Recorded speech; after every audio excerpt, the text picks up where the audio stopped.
sou a Icane e convido você a subir agora no ônibus de batalha comigo e relembrar os momentos épicos da FNCS desse ano na região Brasil. A temporada 5 veio forte, mas tão forte que deixou o ponto zero exposto e instável. A temporada foi marcada por rotações em veículos, mesmo com as areias disponíveis para ajudar nisso. E muito trio acabou virando alvo fácil enquanto se deslocava nos carros. Os campeões dessa temporada foram definidos na última partida da grande final, tornando ela a temporada mais disputada da nossa região. Nessa partida, Nix, Ed e Persa estavam apenas 8 pontos atrás dos primeiros colocados na tabela, que eram C1, Cadu e King BR. Em uma batalha no começo da partida no Coliseu Colossal, Nix, Ed e Persa foram eliminados pelo trio de Blackouts, Retake e Opai. E assim, ninguém mais conseguiu alcançar o trio de C1, Cadu e King brasileiro, que se tornou o grande campeão dessa temporada da FNCS. Em segundo lugar, ficamos com Nix, Ed e Persa, e em terceiro lugar, Rim, Pronext e Novice. Avançando na linha do tempo, chegamos na temporada 6, ou como a gente pode chamar, a temporada mais primitiva de todas. Os jogadores de Fortnite tiveram que se adaptar à sobrevivência primitiva, criando suas próprias armas, como arcos, rifles e espingardas. Os arcos primais tiveram um grande impacto na primeira etapa dessa FNCS, especialmente os arcos primal de chamas e primal de fedor, que obrigavam os jogadores a rotacionar um pouco mais cedo nas partidas. Mesmo com a vaga na grande final garantida por terem sido campeões da temporada 5, o trio de C1, Cadu e King BR se desfez, dando lugar a um novo trio. C1 e Cadu decidiram se juntar a outro King, o argentino, e tiveram que disputar as vagas na classificatória novamente. Eles conseguiram a sua vaga na final na terceira semana da classificatória aberta, mostrando que a estratégia de dominar o ponto mais alto do mapa ainda era muito boa e provaram a sua consistência. Assim, sagraram-se campeões C1, Cadu e King argentino. E em segundo lugar, tivemos Franz, Kitos e JPS King. E em terceiro lugar nessa temporada, Nix, Ed e Persa. E agora seguimos para uma temporada que foi de outro mundo, a temporada 7. Mesmo com o mapa tomado por parasitas e invasores, os jogadores mostraram que conseguem sim sobreviver e chegar ao final da partida com os seus trios tranquilamente. Com a saída do arpão das partidas competitivas, o rifle de precisão ganhou muito espaço no inventário dos jogadores e garantiu jogadas maravilhosas durante todas as rodadas dessa temporada. Ela também ficou marcada pelo uso das bazucas Gloop Gloop, que eram saque das lhamas. A região do Brasil se surpreendeu ao acompanhar os campeões dessa temporada, Opai, PHZin e GSX. Eles vinham tendo um ótimo desempenho nos campeonatos locais e garantiram a sua vaga para a final da FNCS, ficando em primeiro lugar no grupo A das semifinais.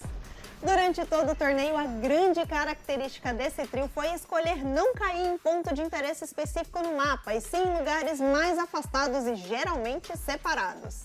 Depois de abrir o máximo de baús possíveis e encher o seu escudo, o trio sempre encontrava um veículo e partia para o seu próximo destino. Jogando de maneira compacta e tomando decisões corretas, o trio teve um ótimo desempenho e assim conquistou a picareta de campeões da FNCS.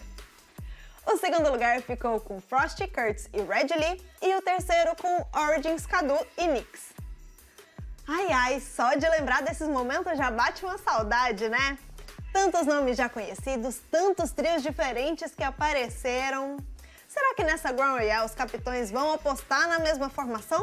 Ou será que vão preferir testar um trio diferente, hein? Vamos descobrir? Acompanha comigo!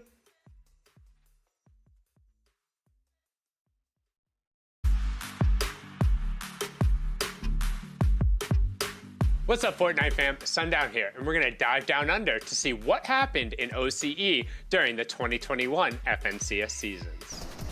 Chapter 2, Season 5 of the FNCS kicked off down under with the power trio of Looter, Muzz, and Speedy dominating in their usual fashion.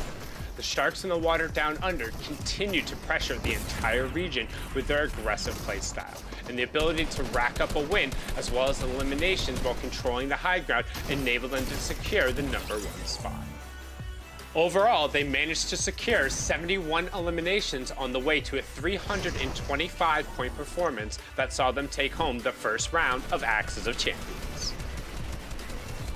It might as well have been deja vu when it came to Chapter 2, Season 6 of the FNCS down in OCE. The only thing that changed was the manner of victory in the 3 letters in front of the trio's names, as Looter, Muzz, and Speedy went on to win their back-to-back FNCS title, this time under the Team New Age banner. Despite being behind after the first day of competition, they were able to rally back with 2 victory royales and 46 eliminations on day 2 alone. This pushed them to an astounding 418 points total on the way to the top. But this would be the last we'd see of the defending champs as they jetted their way on over to NAEs to compete in that region. With the power vacuum caused by the vacancy of the region's reigning champs, all was up for grabs in Chapter 2, Season 7, and Vortex, Suns, and Jace certainly snatched it away with a previously unrivaled placement-based performance. Opening up the competition with a win into a 2nd place, the trio would go on to win 2 more matches and secure 2 more 2nd place. Combine this with another top 4 and top 7 performance, and the points just kept racking up as their 399 points pushed them 33 clear of the 2nd place and into the #1 spot in OCE. The final FNCS of the year down in OCE turned out to be a good old-fashioned barn burner between our reigning champs and the new challengers. Spiker, Fab, and Chemo got off to a slow start in match number 1, but their eliminations over the course of the tournament helped push them into the conversation for 1st place. However, the defending champs of Vortex, Suns, and Chase would close out day number 2 with a 2nd, 3rd, and 1st place finish, adding 34 eliminations across the board. Could Spiker, Fab, and Chemo hold them off? The answer ended up being yes, in a very aggressive playstyle fashion, as in their final 4 games, they netted 36 eliminations. In the end, those 2 eliminations ended up being the difference, as Spiker, Fab, and Chemo claimed the #1 spot in OCE by unseating the reigning champs by just 3 points.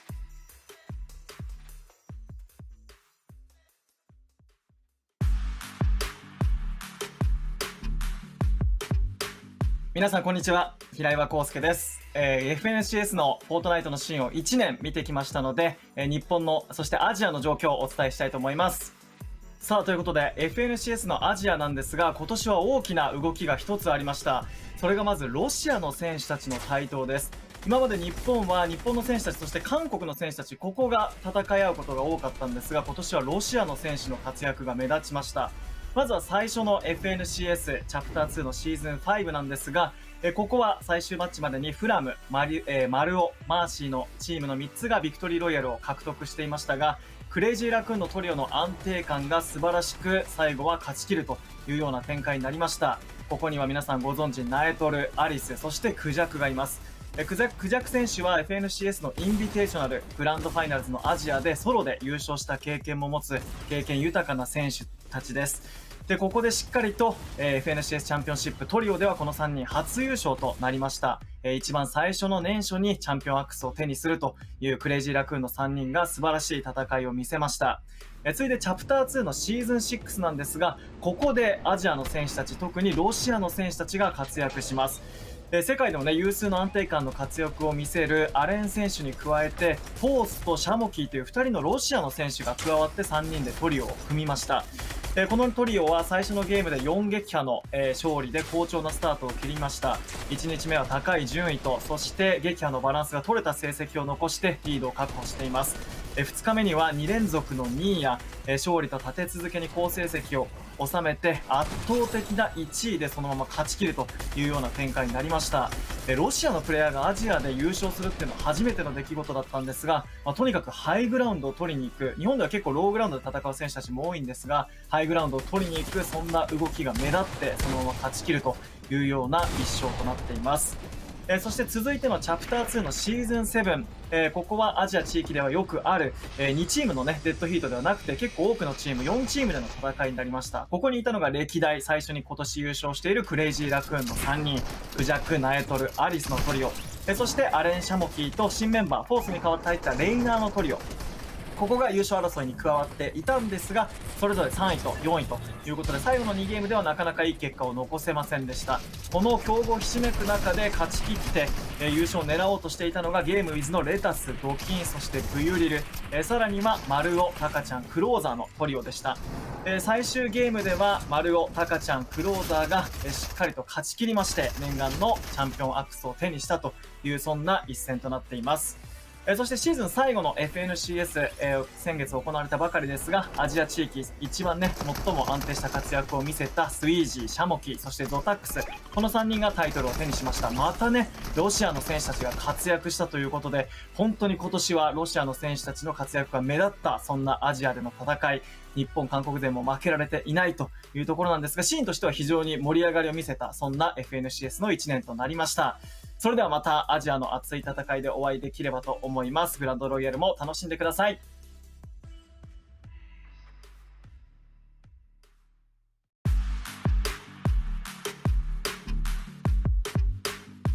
Hey Fortnite fam, Kelly Link here to give you a recap of this year in the FNCS, and since we're looking at NA West, we have to talk about the best. It's Arcrum, Epic Whale, and Rex. Starting with Season 5, all eyes were on the reigning champs from Season 4, Arcrum, Rex, and Epic Whale, who beat out second place by a whopping 100 points. If there was any team that stood a chance to dethrone them, it was Kinchi, Snacky, and Chris. The first game of Day 1 saw our reigning champs go out in 27th place, which boded well for the rest of the competition, but those hopes were quickly dashed. For the rest of the finals, Arcrum, Epic Whale, and Rex made it to every single in-game, as well as grabbing a total of 61 eliminations. This confidently put them at the head of the pack, inevitably ending up as the two-time champs. But their dominating lead from second halved from 100 points to 50. Season 6 saw a new change to the FNCS format, allowing the top 3 teams from the previous season to automatically qualify into the finals. First place, Arcrum, Rex, and Epic Whale, as well as the third place team, took this opportunity, but second place, Kinchi and Snacky, knew they needed a change if they were going to take down the kings of NA West. And when they started the tournament off by destroying the rest of the competition in the second week of qualifiers, their spirits were high. Day 1 of the finals saw a strong start from Kinchi, Snacky, and Fabs, ending the day in first place after grabbing a 15 elimination VR, but Arcrum's team was close behind.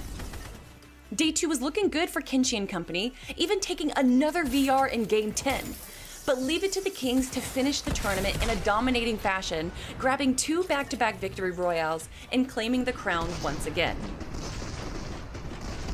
After Season 6 was a brief interlude to the FNCS, with an all-star showdown featuring build challenges, shooting ranges, 3v3s, and a solo tournament. In that solo tournament, 100 of the best NA West players Fortnite has to offer would face off in a 6-game series. Fratby was able to clinch out 2 victory royales, but it was Bloom Riverson who would end up taking the first place spot. Speaking of first place, Arcrum, Rex, and Epic Whale walked away the victors of the 3v3 show match. But could they continue their reign once Season 7 of the FNCS started? Short answer, yes. Long answer, although they were the 3-time champs, Arc, Rex, and Whale saw a steady decline in their lead against second place throughout the last 2 seasons, with Kinchi, Snacky, and Fabs teaming up again in Season 7, as well as automatically qualifying into the finals. A serious threat was posed to the reigning champs. As a response, they decided to forego their auto-qualification and played in the second week of qualifiers, which, without much surprise, they walked away in first. The finals approached, Day 1 was underway, and history decided to repeat itself. Kinchi, Snacky, and Fabs finish off the first 6 games in first place, having an incredible Game 3 VR with 15 eliminations. But once again, Arcrum's team was only 10 points away, and Reed's team was close behind. Day 2 was some of the most intense competition we had ever seen in NA West. The top 3 teams were neck and neck, as well as miles away from 4th place. All 3 teams grabbed 2 victory royales, as well as almost double the amount of eliminations that any other team got. The final game was an epic showdown, with Reed, Falconer, and Chris barely taking down Arc's team in the final moments. However, once the dust settled, It was the Kings of NA West on top with just a 10-point lead, taking their 4th trios victory in a row. So that's the story of NA West, a region ruled by the Kings Arkham Rex and Epic Whale. But as the seasons go on, their lead begins to dwindle and an opportunity arises for a new team to come up as the FNCS champs.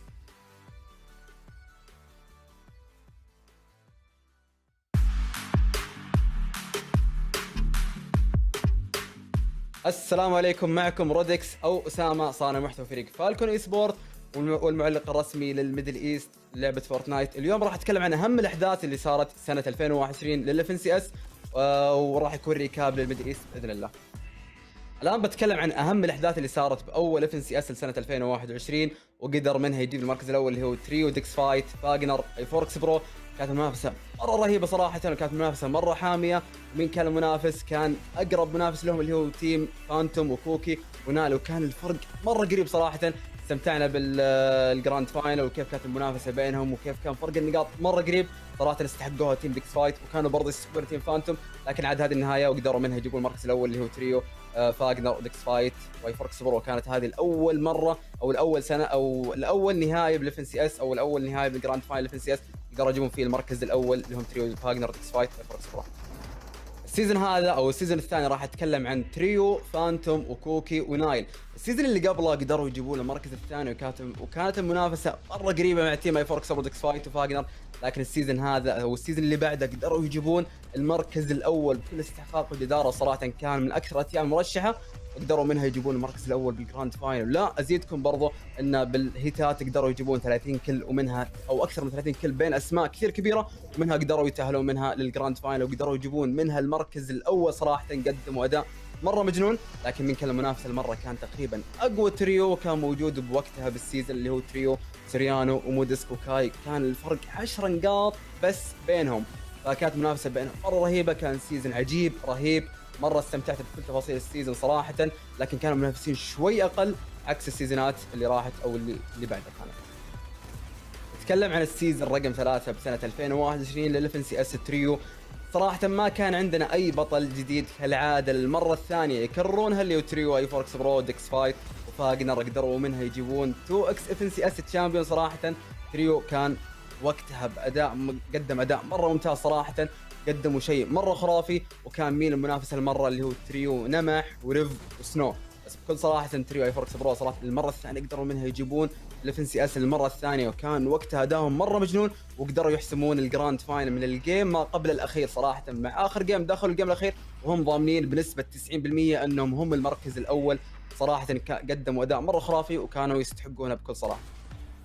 عندنا اخر سيزون الاف ان سي اس، وبرضو للمرة الثانية ما عندنا اي بطل جديد. المرة الثانية يكررونها تريو ونمح ويونكس وفهد، قدروا منها يجيبون المركز الأول بالجراند فاينل وكرروها المرة الثانية. وكانت المرة الأولى سنة 2019 لأول بطولة تريو في سي اس للميدل ايست، قدروا منها يجيبون المركز الأول. المرة الثانية صار عندنا تيمين 2 اكس في سي اس تشامبيون. صراحة وقتها نمح يونكس وفهد قدروا يقدمون أداء مرة خرافي بالسيزون وقدروا يقدمون مرة مستوى ممتاز، ومنها قدروا يجيبون المركز الأول بكل جدارة صراحة.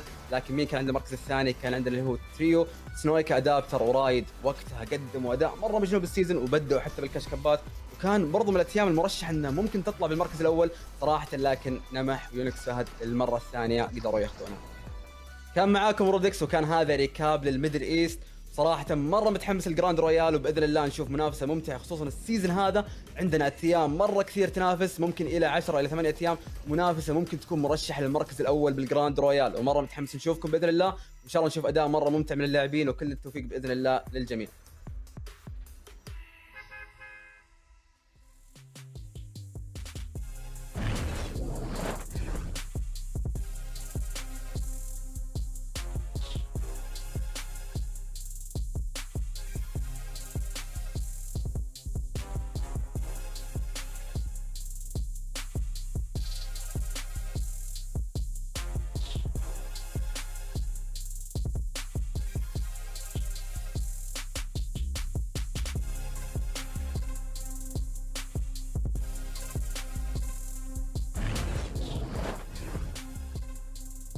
Hello and welcome everyone to the FNCS Grand Royale Hype Hour. I'm your host, Kelly Link, and over the next hour, we're going to be taking a look at everything that you can expect for the 2022 year for competitive Fortnite. Obviously, I can't do this alone, so I'm going to be bringing some of your favorite casters and analysts onto the desk as well. And just to let you guys know, they don't know any of these announcements. They're just like you. They're going to be seeing these announcements for the first time ever. So, Monster D-Face, so glad to have you here. I hope you're hyped. I mean, I'm absolutely ready, and I could do this all day. I mean, Reese, but we got three big things to talk about. We don't know what they are, and I mean, my heart's racing a little bit here. I mean, I'm telling you, I said this before, I'm more nervous for this broadcast than I am with anything else I've ever done. But I'm telling you, no one believes us that we don't know. No one believes us that we don't know. I'm sure at the end of the day, they'll realize. Yeah, we are completely in the dark. And let me tell you, the anticipation has been building up like crazy. And the fact that the show has started, and like we were all talking to her, like, oh my gosh, we're all just so nervous. We're not nervous to like be on the desk. We're nervous because of how we're going to react. We're so excited, and it's just coming from, straight joy. And as you guys can see below me, we have these three chests that we're going to be opening up per announcement. But before we get into the first one, we got a little bit of a recap that we just got to see during the opening of this show. And I jump back into that one more time because we need to see what happened in the year for Europe. What's going on, Fortnite fam? Resub here, and we're at the Grand Royale at the end of 2021, which means that we've had a ton of FNCSs throughout this year, which also means there's been a lot of cool moments. So I want to break down my personal favorites. Starting things off with Chapter 2, Season 5, and the domination of Hen Janice Chapix. If you know anything about me, you'll know that this has been my favorite team throughout the entire year. They were the most dominant team in this season by a landslide.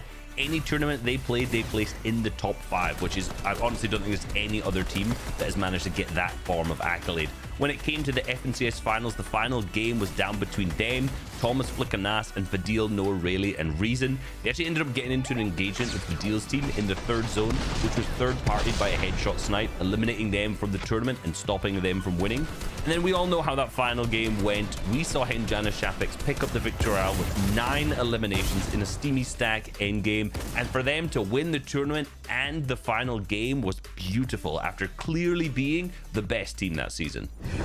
Season 6 was interesting because the narrative in Season 5 was more of the consistent teams will do well, the teams who are in that mid and low, and I can just play each individual game out. But Queasy, Trulex, and Juriki really turned that narrative up on its head by just taking height every single game and picking up 3 victory royales out of the 12 games that they ended up playing.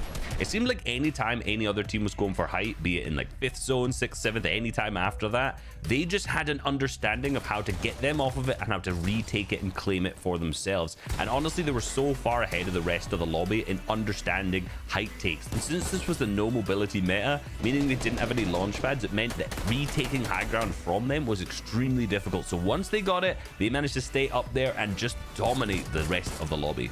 Season 7 was basically the complete opposite of this because we had so many teams that were really focused on height. We had Vidil alongside Noah and Aqua, and then again the returning champions of Queasy, Trulex, Juriki. We had Benji, Joe, and Shadow, and many more who were just all going for height. Now that there was mobility back in the meta, it was a lot easier to do so, so it just became a mess up on top of the lobby when it came to endgames. This opened up opportunities for other teams to be able to play those other layers and do it so successfully. And under the radar, the winners of this season, Kiriachi, Stormy Right, and Toos, basically went unnoticed for about half of the tournament because they were just slowly racking up points, not having a game worse than top 20 in a single one.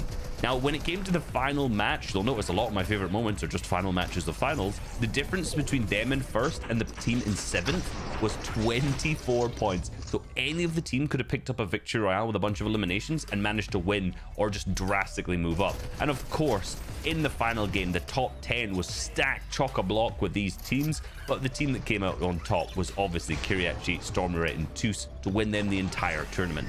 And hands down, the best moment for me has to be Vino versus Tayson All-Star Showdown solo finals, the last game. This moment was whoever won the fight won the tournament, first versus second. And I know Vino's still thinking about missing this shot to this moment, but Tayson drops down to the low ground, picks up an easy elimination, and then just hits the shots that matter when Vino unfortunately wasn't able to. This elimination and the victory royale won Tayson the entire tournament and ended up placing Vino second. if Vino had ended up eliminating Tayson, he would have won and Tayson ends up in second. This is one of the most hyped Fortnite moments of all time, and I highly recommend you go and watch it if you haven't already. Hope you guys enjoyed this video and learned a lot, of course. I've been Resub. Enjoy the FNCS Grand Royale. Yo, that guy was handsome. Oh my gosh. All right. Yes. Thank you so much, Reese, for that comment. Obviously, guys, we're taking a recap, a look at the year of 2021 for the FNCS. And you might have noticed that Season 8s are missing. Those videos were recorded actually while Season 8 was going on. So to my question to you, MDF, Seti, Cammy, and Teak, an incredible team, players that have been around the scene for such a long time, walking away in first place. Was that something that you guys would have predicted? Listen, they had a phenomenal performance. I don't think we predicted any team to actually have such a streak like them. A blowout performance really doesn't happen very often across the 2-day formats. Normally, it's more closer, right, Reese? It's that things are up in the air. I mean, yeah, that first day was absolutely insane. Some of the best 6 games we've ever seen in Fortnite, ever. And it was just that set the stage for that day 2 where they just continued the domination. And, you know, they ended almost 100 points ahead of second place at the end of the 12 games. And that was only 3 weeks ago. So, you know, with the Grand Royale coming across this weekend, they're probably still in that top form and looking to take home the 2-time. Yeah, that was it was really, really incredible to watch. I loved watching those 12 games. Probably my favorite 12 EU games I've ever watched, just simply because of how dominant they were. And it was great to watch and learn from what they were doing and just see how they compared to all the other trios. Yeah, 2021 was an incredible year for Fortnite. In chat, I see the spam. I see the emote spam. I know what you're here for. You're here for the announcements. So you do not have to spam anymore, or actually maybe increase it, because this is announcement number 1. Let's take a look.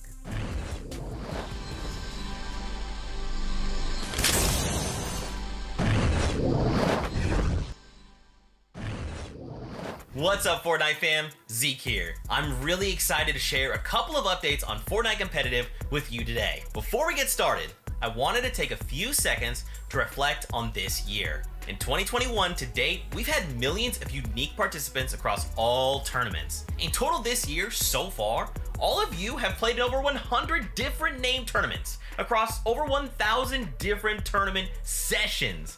We see your drive and passion to compete, and we're thrilled to continue to support this community and our open ecosystem. Thank you for your support for Fortnite Competitive. So, next year, we are planning hundreds of additional tournaments for you, all directly in-game for you to participate and compete in for 2022. I'm talking Cash Cups, Console Cups, LTM Creative Mode Cups, Item Shop Cups, cups you ain't never seen before. We're doing it all next year. I'm also happy to announce that the FNCS will return again next year. Running an entire year of trios was super fun to watch storylines, skill sets develop, and over time it accomplished our goal for a more consistent yearly experience for the best players in the world. But hey, it wouldn't be Fortnite Competitive without a little shakeup. So for 2022, it's all about twos. FNCS next year will be duos for the whole year.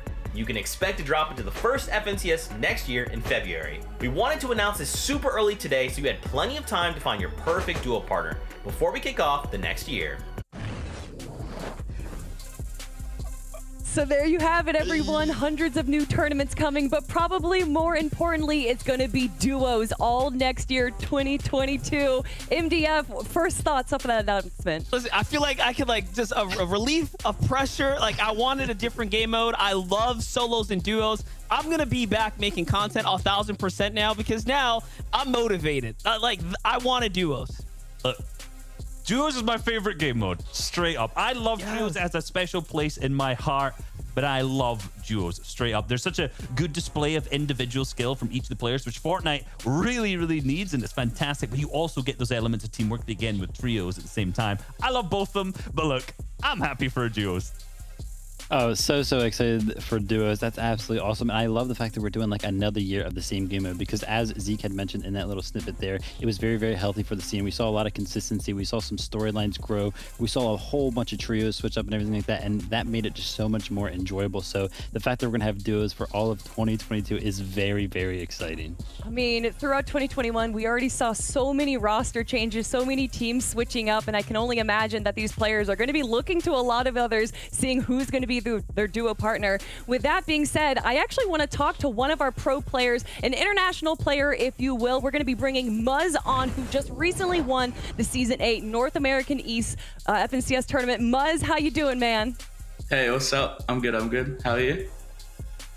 I'm great. That exciting announcement with duos. How do you feel about that? I'm actually really excited because we've been playing trios for a really long time, so it's good to switch it up with the different game modes. I'm really excited for that. Hey, man, the real question is, you've been putting in work on NA. You're deciding to stick around. I'm going to put you in the hot seat, baby. Who is going to be your, I don't know, duo of choice, maybe? Ooh, I'm thinking about Clicks at the moment. We've been talking about it a tiny bit, but, I don't know. It's nothing confirmed yet, but, Okay, you heard it here first. Look, I want to ask a question here, right? You obviously switched over from OCE to come over to the NA East region. What advice would you have for people who want to do similar, going from a smaller to a bigger region? I would say when you go to a different region, you really got to practice and adapt to that region, because going from OCE to NA, it was a really big jump, especially skill level. There were a lot more better players who were more advanced in what they did, which actually made it really hard to adapt to. But over time, you'll eventually get it. You just have to do the right things. That's great to hear, Muzz. Thank you so much for joining us here right now. And obviously, one of the other announcements that we got to hear is that there's going to be hundreds of tournaments in Fortnite, a lot of unique tournaments that we haven't seen before. So final thoughts on that? Oh, sorry, what was that? I just zoned out for a second. There's a lot of new tournaments coming to Fortnite, a lot of opportunities for new players to kind of jump in there. What do you think? I heard there were console cups, so, W's for the console kids. Oh, yeah, without a doubt. Muzz, thank you so much for joining us here. We really appreciate it, and good luck with the Grand Royale. Oh, good. Thank you. Appreciate that. All right, everyone, that was just announcement number 1, and I know that we have 2 more to go that you guys are really excited for. But before we do that right now, we're going to be taking a quick look at what happened in North American East. So let's do that.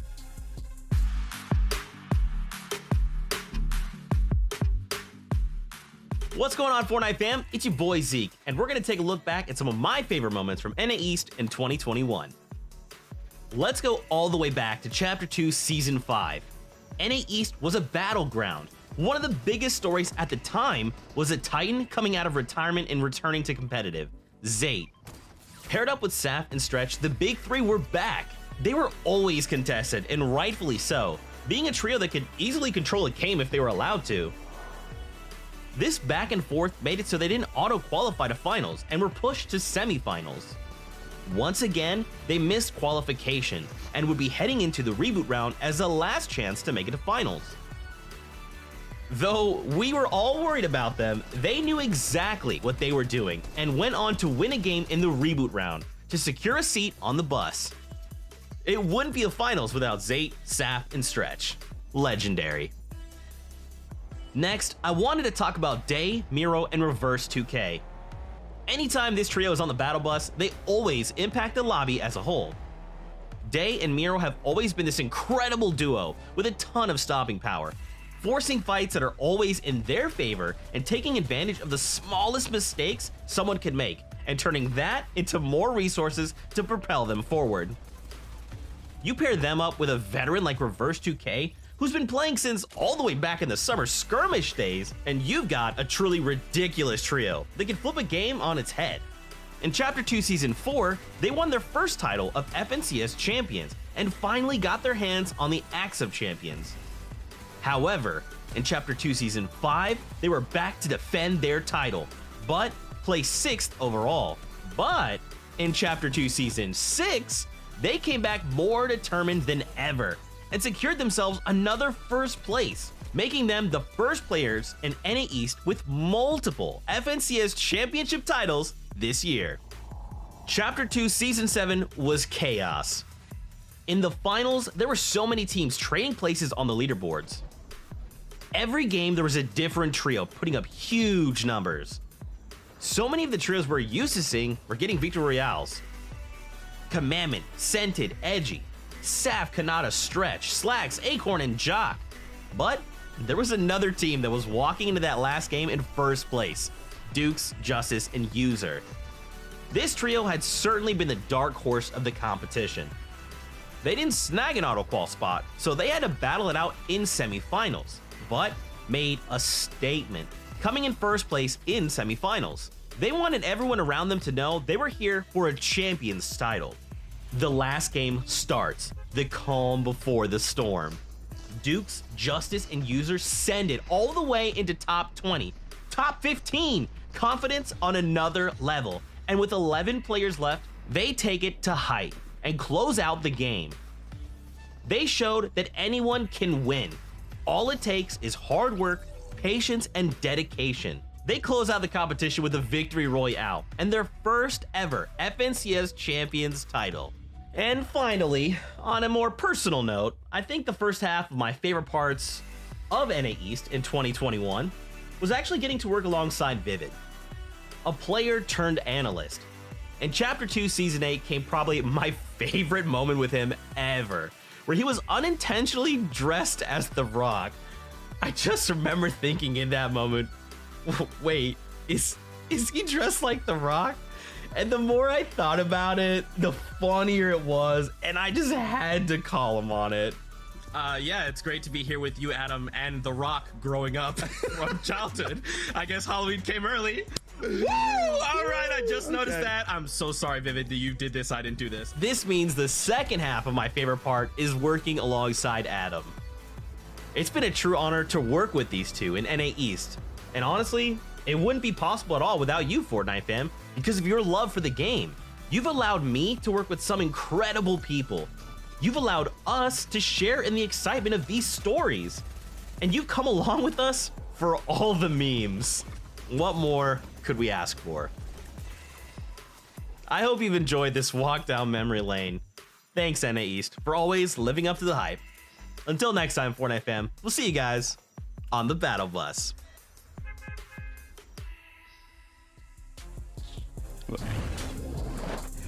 What an incredible journey for North American East there for the FNCS 2021 year. But of course, to end it all off with Muzz, who we just talked to, Miro, and Booga, the world champ from 2019, walking away with first place there. I mean, MDF, that was such an incredible show. Yeah, it was an incredible show. The final game, I mean, Reese, we had those front row seats, just one of the biggest clashes we've ever almost watched unfold for their basically championship run there at the very end.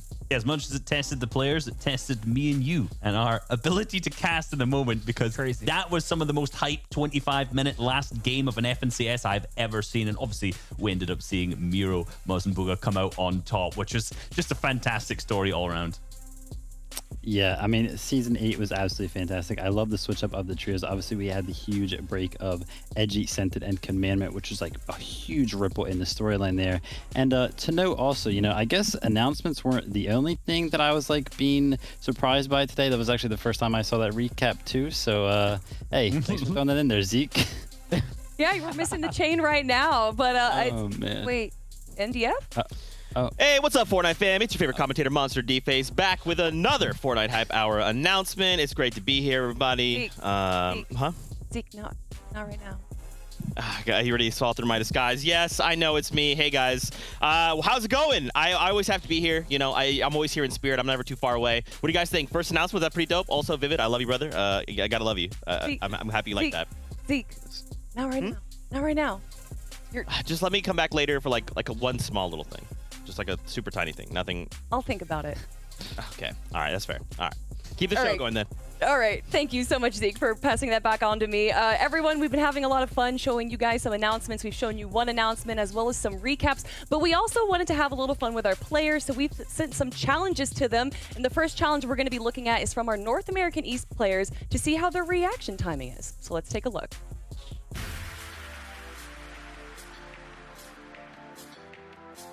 Oh gosh. And all right, that was a bad one. I probably have the best reaction time out of any Fortnite player in the world, and reaction time is one of the most important things in this game. I think it's also really important to have a fast reaction time in Fortnite. You know, there's a lot of stuff going on endgame I would say that they're really important. They're pretty competitive. I think I can get a pretty good score. I'm excited going into it. I think I'll be in the top half of the leaderboard unless these kids are cheating. Looking at a red box right now. And, all right, that was a bad one. I just had a really bad score that might mess it up.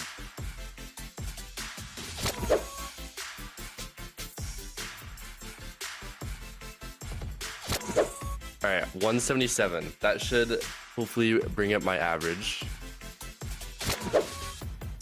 I got 145.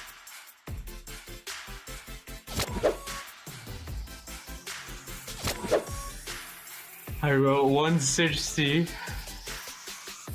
Oh gosh. I think I would have been able to get it better if my first run wasn't so bad, but I'll take that. I don't think that's that bad. I also could have sworn I was quicker at this. I think your reaction time at this time in Fortnite is like a really big key, because you can just outplay your opponents and shoot before they can shoot. I think I have pretty good reaction time, and yeah, I have pretty good reactions. I'm confident in this. I see myself having not probably the top, but definitely up there. It's definitely very important, because if you're ever in some situation where you're not ready for it, you need to be 100% ready to react to anything that happens. 171. So I got the first one, 194 milliseconds. 157. Let's go. This one's way better than the last one, 172 milliseconds. Kinda. I think I've gone lower before though. It's a little bit unlucky, but I think I could do better if I were to do it again another time.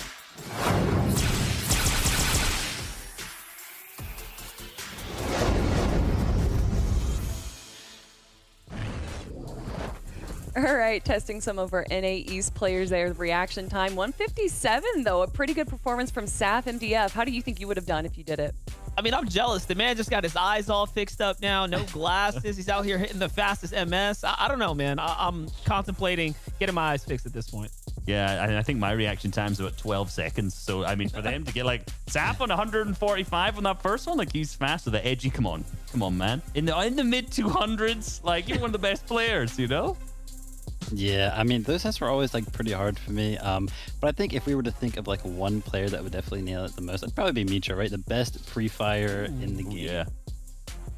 I mean, guys, obviously, we're really excited to get into some more announcements, but real quick, we didn't have too much time to talk about it. And MDF, I want to ask you, duos coming in 2022, is there a duo that you're particularly excited for to watch? Oh man, duos brings back a whole lot of memories. I remember at one point, Macwood was teasing on the timeline, potential pairing up with Zex and stuff like that. So, there's opportunities for old people that maybe stop competing, but because the game was changing up, they want to come back. We saw a lot of bait on the timeline too, right, Reese? So I don't know if you're sitting calling Macwood old here. That's what it sounded like. That's what it sounded like.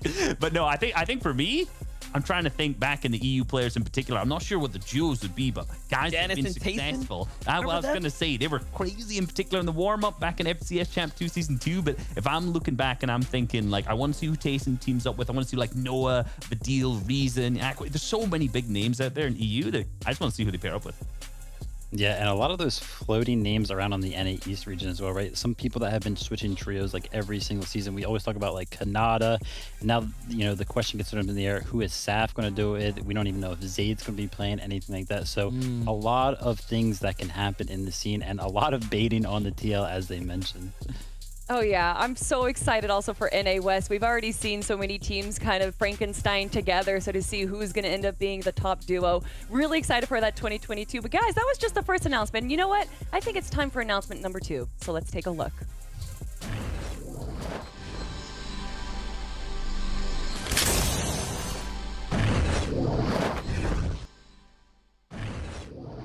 Let's talk about next year's Duo FNCS. Like this year, you can expect an FNCS to run during each new season of Fortnite. We found that 2 qualifiers is a sweet spot for narrowing down Fortnite's best in each region, and opens us up to having more tournaments outside of the FNCS. The top duos at the end of these qualifiers will still skip semifinals and advance directly to the finals. And for those who don't advance directly to the finals, we still want to reward consistency of play across both qualifiers. So, series points will continue to be awarded to those teams who don't directly qualify each week. The top duos on the series point leaderboard will advance normally and participate in the semi-finals. This season, you saw us experimenting heavily with highly valuing Victory Royales in the semi-final stage and beyond. Our intent is to continue to explore ways to provide value for obtaining a Victory Royale in set lobbies where we can. We want to continue to lean into those big moments for all players and fans, regardless if you've watched 100 tournaments or if you're catching your first one right now. With this in mind, our FNCS semifinals and finals have some significant changes planned for next year, incorporating some player and fan feedback as well. Semifinals will now consist of only a single heat, aka a single lobby. This series of semifinals matches will fill out the remaining spots for the finals through new tournament tech that will enable a hybrid mix of how players advance to the next stage. Every match will advance the team that obtains a Victory Royale in a single match immediately to the finals. But the normal semis tournament is still proceeding simultaneously, and at the end of the day, the top consistent duos on the daily leaderboard will also advance to the finals. On Thursday and Friday, we'll repeat this and backfill the empty spots of all those who advance out to the finals from the new teams who are next in lines on the series leaderboard rankings. So what this means is the teams ranked higher on the series leaderboard will have more daily opportunities to break into the finals through a mix of different methods, awarding both consistency and pop-offs in the moment. We also hope this will narrow down our focus for the broadcast, so we can cover more of the total semifinals action. Semifinals isn't the only thing we're changing for next year. We are updating our tournament system in another way to utilize another brand new format for the FNCS finals called Match Point. With Match Point, once a team accomplishes both achievements during the tournament window will end early. The finals leaderboard at the end of that match will be locked, and that team will be crowned FNCS champions. Now, in order to pull this off, the two things that a single team needs to do are 1. Reaching a specific number of total finals points after a match ends, and 2. Securing 2 or more Victory Royales throughout the final session. If both of these thresholds aren't reached by any duos team by the end of the scheduled last game, the tournament will end normally, just like it does today. Our main goal with this new tech is to continue down the path where Victory Royales continue to hold a huge impact, while balancing it carefully with overall consistency. Our team is currently looking at a lot of historical data too, to make sure we get these numbers right, and we should have more to share in the coming months. So obviously there is a lot to take in there, a lot of changes coming in 2022 with how we run the FNCS, but the first thing that definitely popped into my mind when I saw it was one heat across those 3 days. MDF, what do you think about that? How is that going to change up the competition? There's a lot to digest here. I'll definitely break this part down. For us at the desk, we are definitely going to love this because now we can see the full coverage of what is going down. Nothing will be missed, and we'll be able to really hyper focus in. For the players, that whole format breaks down a lot better as well. We get the excitement of the wins covered and then the consistency so no one's left behind. I absolutely love that. It's a new take on Fortnite. It's fresh as well. But Reese, there is more to this as well, especially at the very end what Zeke was kind of talking about there. I had to take some notes here, right? Just so I took notes so that I could talk about this specifically, right? In the finals, basically, I want to clarify, make sure everyone knows what's happening here. You get to a certain point threshold, then after that, you need to make sure you've had 2 Victory Royales total. If I'm 100% correct in the way it's gone or up. Inverse. Or inverse at the same time. If all the games run out, then it's going to be whoever has the highest points, which is so good, actually, overall. Like, that brings the hype to the players who are performing really well, and at the same time, Victory Royale. Yeah, and I think it adds a great value, right? And it gives like these players something else to like, work towards, right? And I love to see that when people are, kind of dominating the competition, there's something that they can get like excited about, right? Because maybe if there's like 100-point lead, right? And they're just kind of like, oh, like we don't really have to try for anything. Maybe they're like, well, wait, why don't we just go ahead and secure this match point thing that we got going on there, right? Because that'd be really hype to end the games early and be like, hey, by the way, we were just dominating so hard that we just ended the tournament early. So very excited to see how this new format plays out. And to kind of combine both announcements together, how do you think that duos is going to be affecting this? Vivid, let's start with you. Well, I think that duos is a game mode where people can dominate, right? But I think it's a little bit harder to dominate. I think that trios you can be a little bit more sound and structured, but then duos can kind of create more chaos. I don't think we usually see more consistency in how trios perform rather than how duos perform, just because there's a lot more teams on the map. There's a lot less space that these players have. So working towards multiple victory royales might be a little more difficult than it would be in trios, just simply because of factors like that. But we've seen duos dominate in the past before, so I think that just opens up a great avenue. And one thing on that as well, I got to remember the 2 victory royales being required. Obviously, there's less people on your team, which means there's more teams out there, 50 teams rather than the 33, which means gaining a victory royale is even more difficult as well. So higher skill ceiling. Let's go. I mean, MDF, this is so exciting, though. I mean, between these 2 announcements, I know that we still have more to go, but just your thoughts on everything that we've gotten to see so far. Listen, I'm happy. I'm happy. There was 2 things that I wanted to come from this today. One of them has already been hit, the variety in the game modes and the format and all that. The fact that was just checked off out the gate, I mean, I'm happy. Yeah, this year is going to be absolutely incredible. We're going to be seeing some big moments. But for right now, I actually want to take a quick look at the biggest moments that we had in North America.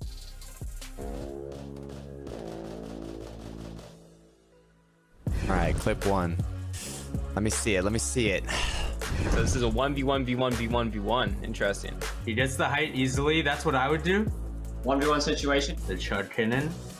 Is it enough to take it? 1 versus 1, 4 eliminations for Symmetrical. Has the Chug Cannon. He drops in. Wow. Keto takes down Symmetrical. Coming from the same team as Symmetrical, it hurts a little bit that he got top 2, but it was a nice shot from the opponent. That's actually crazy that he won that. Wow, I definitely would have Symmetrical winning that one. Good clutch by Keto. We got Mega and Dubs. Ooh, but the high ground, they lose it. Teammate dies to fall damage. What? Oh, there's no way he gets this res. He picks up Dubs. He's gonna bring him with the launch pad. Is he gonna be able to do this without getting eliminated? No way. Really surprising. It's one of those game mechanics that you don't usually see too much being utilized. It's actually pretty nutty. Being able to pick up your teammate and save them with the launch pad, that is not easy at all. So I'm pretty impressed. What a great teammate. We got Rex and Epic on the low ground. 2v1v3. Playing on the low ground. But Rex, I remember this. Grand Finals, FNCS, he's got 8 eliminations on the low ground and he's not done yet. Oh my gosh. Takes down 1. Kills 2. Oh, amazing tracking. And then Rex gets the 3rd. Jeez, Rex is good. Rex is nuts for that. He actually pretty much 2v3'd that show without Epic's help pretty much. That was crazy. Nah, Rex's aim is too good. This is the craziest clip ever. It's here. Okay, what is he gonna do? Oh, he harpooned him back up. Joji didn't have any materials, and he saved him. You got Joji, Kelk, and Os. Does go down though. Are they still gonna be able to secure the win? It's not looking good from considering that Sprite does have heals on top. Now has a siphon to have even when he takes zone. Sprite is in a 1v2 still. Oh, this is a nasty 1v3 clutch by Sprite. He's taking zone because he knows he has that siphon. I don't see him losing this. It's going to be crazy, but dab. He's got 7, though. He is going in. He takes out Calg. Now it's a 1 versus 1. And wins the game. Definitely like a top 5 clutch in like Fortnite history. What a crazy game. I had to rewatch it because it's just too good. That play was actually insane. That has got to be one of the greatest feelings. Very impressive from Sprite.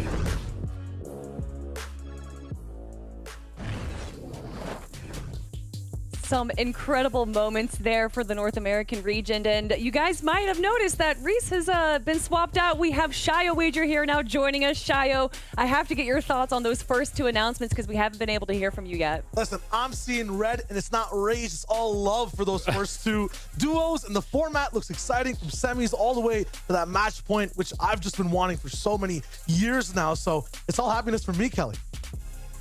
Well, let's take it back to the video that we just watched there. I mean, obviously, MDF, you're probably very familiar with the North American region by now. What are your thoughts? Do you have a biggest moment that you wish was shown there?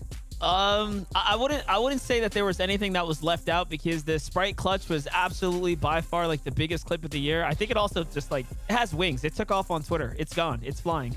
So being able to watch all that like in the front row seat, cast it in the moment. I mean, I exploded my voice several times in those clips. Yeah, Vivid, I mean, there's just been so many incredible moments from North American East and North American West. What about you? Do you have a favorite moment? I think my favorite moment on the year was actually when Z, Stretch, and Saf won their reboot round. That was so good. absolutely amazing. Yeah, you can't really. I just love them as a trio so much. I love Z as a person, friends with him. So that to me was just like an absolutely overwhelming moment, and I just know that it was like such a great feeling. I wish that I could experience the feeling of when these players win a reboot round game, because you know we always see the clips on Twitter and everything like that, but the reboot round has been such a great addition to the Fortnite competition, and seeing them win it there was just awesome. And Shayo, you used to be on the desk for me for NA West, so I have to ask, do you have a favorite moment as well? My favorite moment is kind of like what Zeke said for Vivid. It was just working with you and Zeke the whole time. The good banter, the analysis. Obviously, also watching one of my favorite teams in the world, Arc Epic Rex, just popping off moment after moment. I think there was one time where they needed Storm Surge. They were just chilling in Sweaty back when it was called Sweaty, and Arkham just decided to just land tags last minute on everyone around him. It didn't seem legal what he was doing, but he was doing it, so that was a lot of fun to watch. But getting to work with you guys, that was the best part. Oh yeah, between the whole year for me, just the story of Arkham Rex and Epic Whale, and then you had Kenshi, Snacky, and Favs, as well as Reet trying to climb and almost grab it second place so many times, and then finally in Season 8, the Kings were taken down. But guys, that's just our favorite moments right now. Again, I told you earlier that we wanted to have some challenges for our players. We already did the reaction timing, but now we're going to see how their knowledge is of the map. So here we have it for our NA West players. It's Where in the World?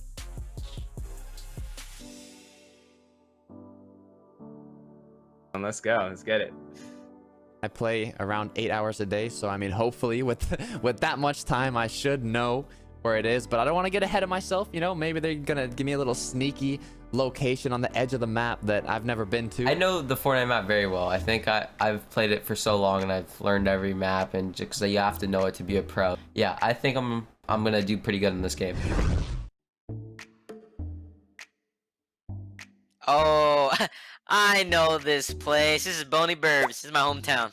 I know this one. This is smack dab in the center of Boney Burbs. I think this is in Boney Burbs in the center of the map. I'm kind of seeing the wooden staircase. I believe it's on the main building. All right, so I can tell that this is Boney Burbs. The Viking prints and kind of like how the wood stairs are made, you only really see those in Boney. Yep, I got it right. That's 1 point. Oh, where is this?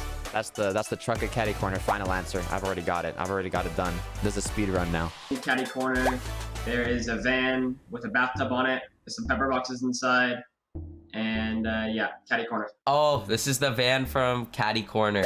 I'm 100%. I know this one. I used to land Caddy Corner, so. Oh, this is Caddy Corner. I think this is Caddy Corner because you can kind of see the mountains in the back. Alrighty, so this is Caddy Corners, like the RV area of Caddy Corners, and there's a bunch of fruit in there too. Nice. I knew it. I knew it. I landed there so much this season. Oh, waterfall. I know this one. This is in Coral Castle.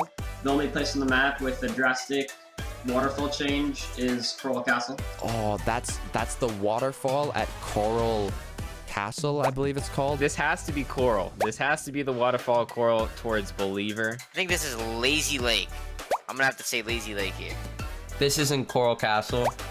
This is the waterfall that goes down to it. Oh, that's Coral Castle. I did not get that one right. That is unfortunate. Okay, so this one's difficult. All right, where would this be? There's not really a lot of clues here because there's different POIs around the map. There's multiple with this. Sludgy Swamp, I believe is the name now. But I'm gonna say Sludgy Swamp because of the terrain in the background. Right outside of Dirty Docks. It's kind of a shot in the dark, but let's see. So this has to be Sludgy Swamp just because of the tires. It's sort of broken down. But I'm just gonna guess that it's Mini Junk by Dirty Docks.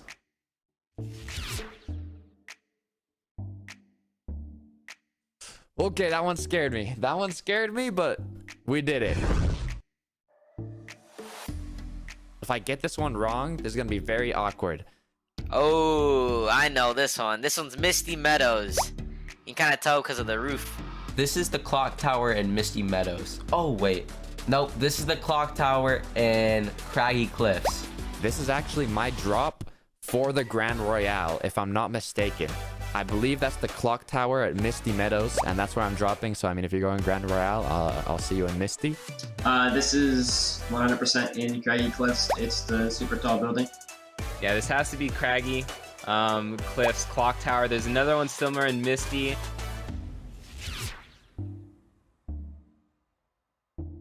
No, it was Craggy Cliffs. Let's go. All right, 5 for 5, 100%.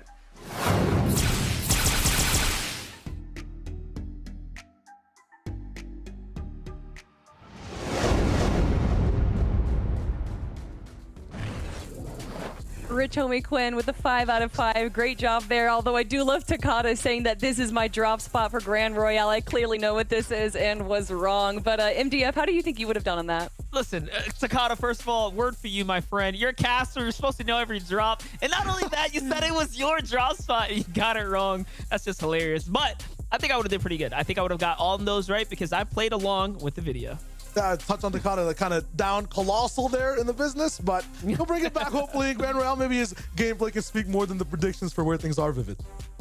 Yeah, all those were pretty easy. I will say though, the sludgy swamp one was actually a little difficult, but I followed what those guys did. I just looked in the background, saw there's a little bit of a swampy terrain, so not too bad.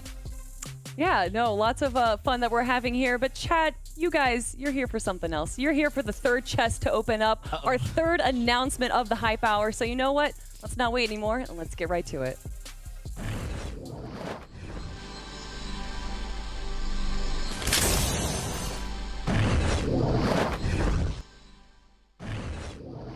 All right, now let's dive into the rest of our online tournament plans for next year.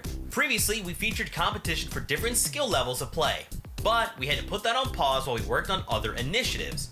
I'm here to announce that we are bringing back this important type of Fortnite competition. We want the message to be clear. Competitive Fortnite is more than just the FNCS, or for the top 1% of players. Starting next year, all Cash Cups will be run simultaneously alongside divisional tournaments for each league of play. As an example, while the Solo Cash Cup is running for all champion level players, a separate Solo Cup will be running at the same time for all contender level players.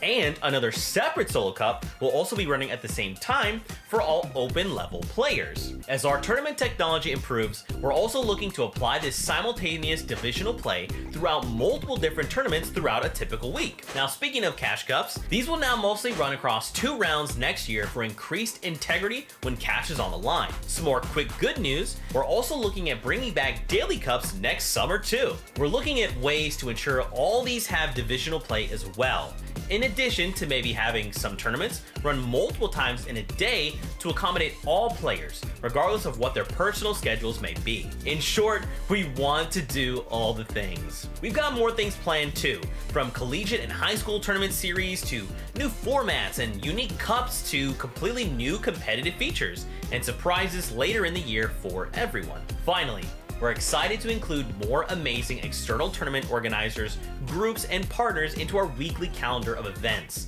Our goal is to continue to strive towards an open space for limitless kinds of competitive events for all skill levels and types of mastery in Fortnite. Whether you're a veteran or brand new to competitive, we hope you will find something that you enjoy competing in next year. So once again, a lot to break down there, but essentially more tournaments for more players. MDF having this divisional tournaments is kind of opening a door for a lot of these newer players. Yeah, it's very interesting. I think the opportunity here now is, there's no excuse, right? You get to go against folks in your own kind of area. I do wonder, though, what are going to be the prerequisites, right, for players that are jumping on, just starting accounts, because now we have this open thing as well. So I am very, very curious to see how it's going to play out. Absolutely. Yeah, when you look at just the way things are with that announcement, kind of been asking for a long time. What happens for these players, after they're kind of done their overall rank experience in arena, where do you go for the next step? A lot of the times those cash cups, those finals lobbies are unattainable. So having this as the next step, I mean, Vivid, if you're a current player right now, you should be worried about the up and comers now coming through next year. Yeah, I love this. This basically just builds up a nice ecosystem for Fortnite, right? We have competitions for the top level players, and then we also have competitions for those, intermediate level players who can't really find themselves into, Champions League, but they're really, really close. So, they can have a great time in those contender cash cups, but then also, those daily cups. People have been asking, begging for those to come back. And the fact that we might see them in Q2 of 2022, as mentioned right there, is absolutely awesome. And then I'm really, really excited for the 2-round cash cup format as well, right? Because, it basically just gathers up a nice chunk of players, and we get to see some like finals-esque round style of competition. So that's awesome. Yeah, Shayo, you seem particularly excited for these daily cups. Why is that? Daily cups, just the vibe overall, like the popularity of the streams and whatnot last summer, it was just amazing. Just for everyone in the scene, everyone was hustling and bustling. Every day you could see like, a player sometimes playing with someone else too. There was a lot of mishmash going on, and like I was playing in cups day after day as well. Don't check the results or any of that because it's not going to be the best, but it's just a lot of fun for the whole scene. Yeah, MDF having it be a 2-round tournaments for the cash cups. How do you think that's going to be affecting these players? Absolutely. Levels up the integrity here. I mean, Zeke said it best in the video, right? There's cash in a line. Let's make it more serious. Let's make it count more. You noticed that, I guess, throughout the year so far, folks would sometimes opt out of cash cups. But I think now with the integrity level being raised a bit here, the division ranking really separating, hey, I'm a champion player. This is a cash cup and we're trying here. It's 2 days. I think there's more reason for people to be invested in the professional players and what they're doing. So a win's going to mean more, Kelly. Without a doubt. And I love to hear from you guys. Love to see your thoughts on these announcements. But we already talked to Muzz. I'm going to be bringing on one more player here today to see their thoughts on all the announcements that we've had. And it's going to be Scram. Scram, thank you so much for joining us here. Congratulations on your 2nd place in Season 8. How you doing so far? Thank you very much. I'm doing very good. How are you? I'm great with these announcements. I'm super hyped. So my first question is, what do you think about the duos format for 2022? I'm pretty hyped about them bringing duos back. I'm excited to play with my former duo ref squad again. It's gonna be lots of fun. So yeah, I'm pretty excited for that. Yeah, I wanted to ask you though, Scram, any advice for people stepping in, because now we have all this, I guess, this newfound territory for folks, especially with the cash cups and the way things are going to break down. You're being one of the most experienced players. You've been doing it for so long. Advice for players to continue to push on and those stepping in. I mean, obviously with the new cash cups additions, with the lower league players being able to play, I think there's going to be room to improve. And yeah, just practice the game, practice what you need to improve on, and you'll get there. Nice. Now with Scram Resguard coming back, the big 2 rolling in. Not sure what the draw's going to be if you guys are claiming Steamy still, but when you're attacking things, you have to win a game now in finals. How does that change things overall in the format? It definitely changes that you have to play towards like win potential, and I kind of like playing towards win potential now. So it's gonna be exciting to see how the winning format is gonna be. So yeah, I'm excited to get into it. I mean, Scram, you've been a competitive player since 2018, correct? Yes, I believe so. 2018 Winter Royale, I think. So just to see the evolution now, to be in the scene for 4 years, or almost 4 years for competitive Fortnite, just what are your thoughts on how it's evolved over the last 3 years? I really like the way that it's evolved. It's gotten way harder than it was during World Cup. And I think every day there's something to improve on and new metas that you have to adapt to. So I think there's still a long way to go to get fully to the top, but I like the way that there's always something to improve on. All right, guys, thank you so much again for joining us here, Scram, and really excited to see how you're going to be doing in 2022, and as well as the Grand Royale that's going to be happening this weekend. Thank you for joining us here. Thank you very much. All right, love to hear from our pro players, everyone. And with it being Scram, we have to take a quick look at EU. So let's take a quick look at the biggest moments we've had for this year for Europe.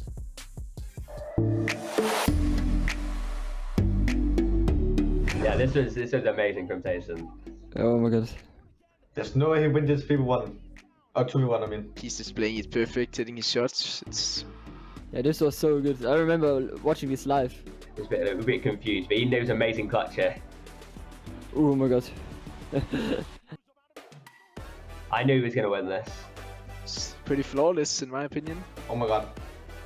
Oh my. Jason is crazy, bro. 7 kills. That was an amazing guy. That's incredible. It's a god clip. Oh yeah, I've seen this one before. That's me. Oh, this clutch was actually so good. That's amazing from Zombie. This one is a crazy one. Oh my god. I fully remember this clip like it's yesterday. There's so much hype around this. His movement is so good in this clip. No way. No way. And boom. It is amazing to watch. I can imagine being his teammate. That's a god clip. Nothing more to say. He really did the impossible there. Oh yeah, I remember this. Oh, that's a good one. I was so mad because I died off spawn in this game and then it finished where I dropped. If you saw the Twitter clip of the reaction, oh, it's amazing to hear. They got so happy. Oh yeah, this is crazy clip. Winning the FNCS and then having that reaction, it's so nice to hear, especially when you know what their life situations are like. It's world changing. Yeah, it was all about the last game. I remember Janet's reaction to this one. They were all streaming. It's a good clip. It's amazing. Amazing to watch. I remember this so clearly. I remember watching their YouTube videos and their communication while doing this. And I'm playing with 10 now, so it's fun watching. Well, I've seen a clip of Janice before where he starts tearing up at him winning FNCS because it means that much to the players. Crazy clip. Crazy clip. That was intense last game, for sure. I was happy for them. And they posted the Twitter clip, they got so happy. It was an amazing thing to watch. Goodness, they did it! That was just some of the biggest moments we had in the 2021 year for the FNCS in our European region. And Monster D-Face, there were some great moments there, but do you have another favorite one? Listen, for me, watching Queasy just go back-to-back with the Victory Royales when he was on his rampage and all of a sudden break out, gain the respect of the community because he was doing it from all the other tournaments he was participating in. So, players like that, finding their moments, finding their stride in the year, and now to look back and they're at the top of the food chain, that's what excites me most because we have a whole nother year to look forward to now. Yeah, when it came to that moment right there too that they were reviewing, that has to probably be my personal favorite of the year. It was really cool, watching a team win the game and then win everything. That's kind of what the match point format is kind of also about, bringing that vibe in. So it was just amazing to cast first of all, and then also to see it happen as it was going in. There were so many people that could have won. It was just nuts. Yeah, and clip-wise there, I think my favorite out of those was actually the Stompy clip, the 1v3. Yeah, absolutely phenomenal. Oh, man. Such a great job with very bare minimum stuff. But I think that my actual favorite part was just watching those pro players kind of react to those clips, right? Because we don't get to see that ever. So cool to see their perspective, cool to see how they kind of get excited about just little movements or little adjustments that these pro players make because they can also respect what those guys are doing. Yeah. Also, the Metro qual was amazing. Unpredictable. That was also recent. It was a lot of fun. Oh yeah, one of my favorite things is once we wrap up in the FNCS to go on Twitter and to see everyone's posts from their perspective and to just hear not just the communication but the absolute madness once they do get that win. So incredible moments there from our European players, and obviously we didn't want to leave our EU players out from these fun player challenges, so we're going to be challenging them something a little different. It's a drop spot map where we're going to give them the first circle and then they're going to have to guess where that second zone is going to be. No, it's not always going to be south, but let's check the video.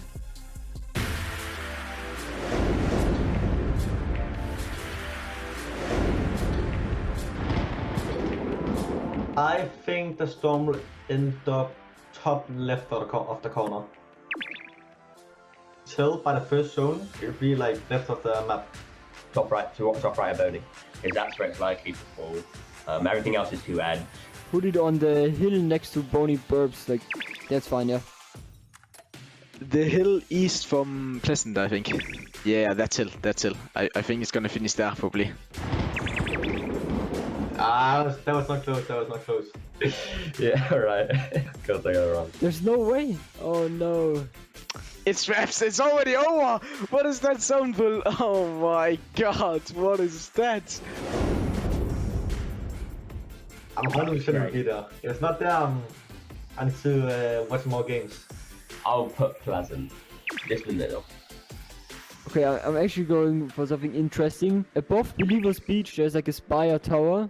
The spire between Pleasant and Craigie. It have to be there. I got it. Just. Oh my god, no way it went all the way up there.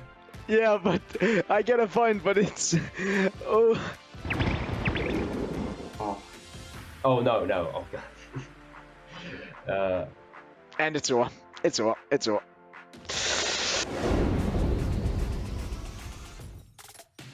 Towards Steamy at like the little spire. Yeah, I think that would be the zone. Put just to the left of Corny. Maybe the Corny zone. Yeah, there. Yeah.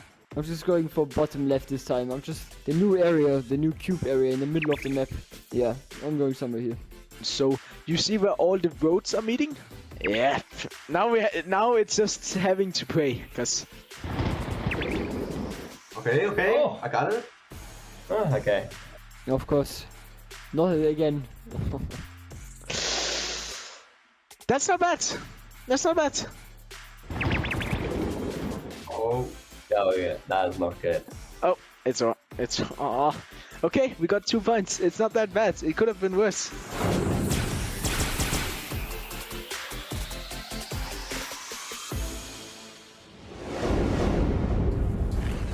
Oh man, poor Stompy, 0 for 3 there. But I actually want to ask you guys, MDF, what is your favorite and your least favorite final zone? Oh, my favorite final zone? I'm gonna have to think long and hard about this one. Psych, Bony Burbs.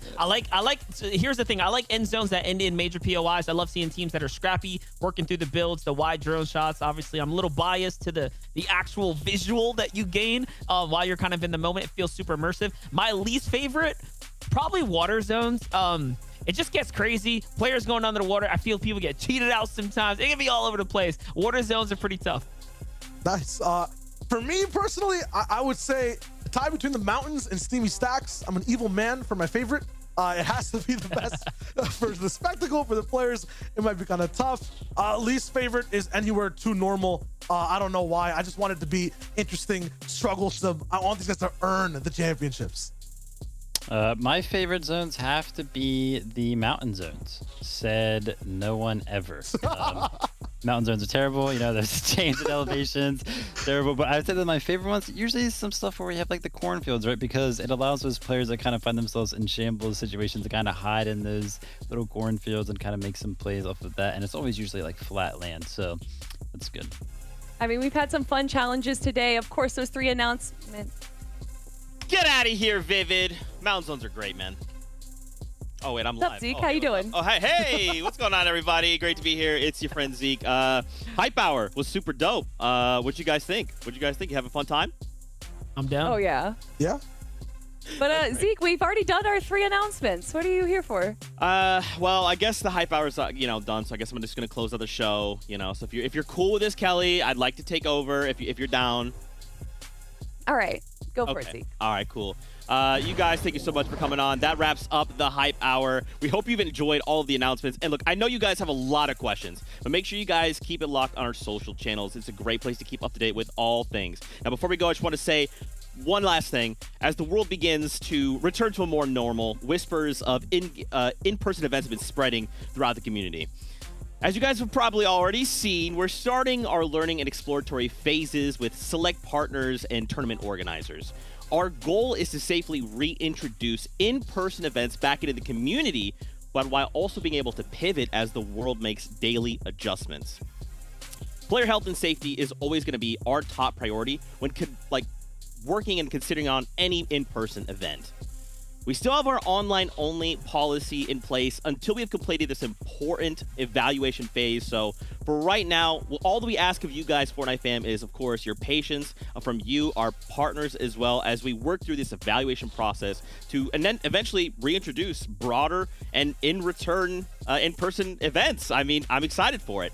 As always, 2022 has an exciting few things on the way for you. So please make sure you guys check out the Twitters, of course, all of our channels. FN Competitive is a great place to keep up to date. Make sure you guys check that out. Tomorrow, we kick off the Grand Royale. Make sure you come back for that. It's going to be a crazy tournament with some really fun shakeups to the format as well. Fortnite fam, we love you, and I'll save you a seat on that battle bus. We'll see you guys tomorrow.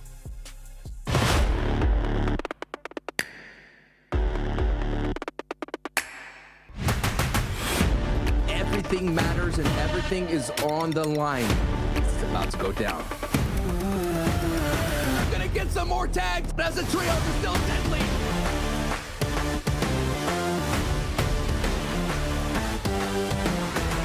Oh my goodness, this trio from a blaze from up high